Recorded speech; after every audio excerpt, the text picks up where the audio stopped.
Hi అండి, అందరూ ఎలా ఉన్నారు? ఈరోజు గోరింటాకు నూరుతున్నాను, మిక్సీలో వేస్తున్నాను. ఎలా నూరుతానో చూద్దాం రండి. చింతపండు కొద్దిగా వేసి పక్క లేదండి, అందుకని పొట్టలోంచి చేస్తున్నాను. అది మెత్తగా మిక్సీ పట్టేసుకోండి. మిక్సీలో వేసేసి మొత్తం కొంచెం కొంచెంగా వేసుకోండి, మెత్తగా బాగా నలుగుతుంది. కొంచెం వాటర్ వేసేసుకొని ఒళ్ళు వేడి చేసినప్పుడల్లా ఇట్లా గోరింటాకు పెట్టుకుంటాను. అది కొంచెం అరికాళ్ళకు పెట్టుకోండి. నైట్ పూట వేడి మొత్తం లాగేస్తుంది. తెల్లారేసరికల్లా అరికాళ్ళకి అరచేతులకు పెట్టుకోండి, బాగా వేడంతా లాగేస్తుంది.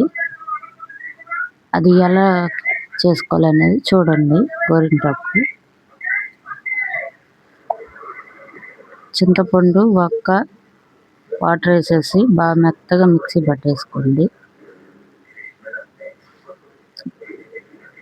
మెత్తగా అయింది కదా, బాగా కలిపెట్టేసేసేయండి కిందది పైకి అట్లా.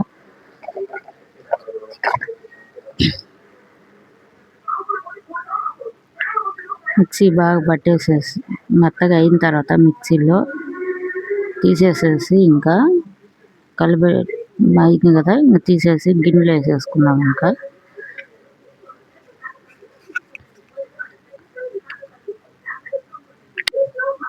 వేడి చేసినప్పుడు ఇట్లా గోరింటాకు వేసుకుంటాను, బాగా వేడి తగ్గుతుంది. అరికాళ్ళకి అరిచేతులకు పెట్టుకొని బాగా వేడంతా లాగేస్తుంది.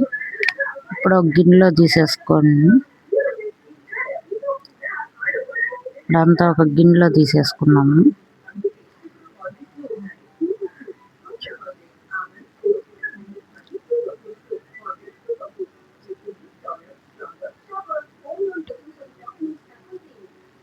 మిక్సీ గిన్నెలో అంతా గిన్నెలో తీసేసుకోండి మొత్తం.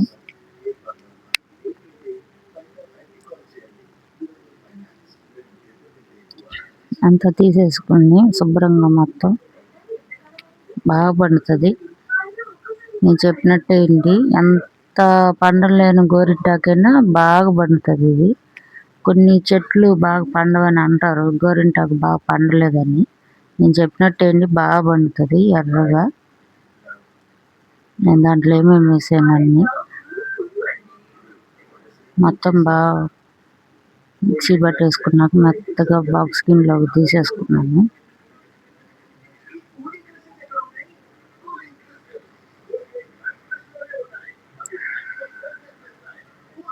దీంట్లో కొంచెం పంచదార వేసుకున్నాము,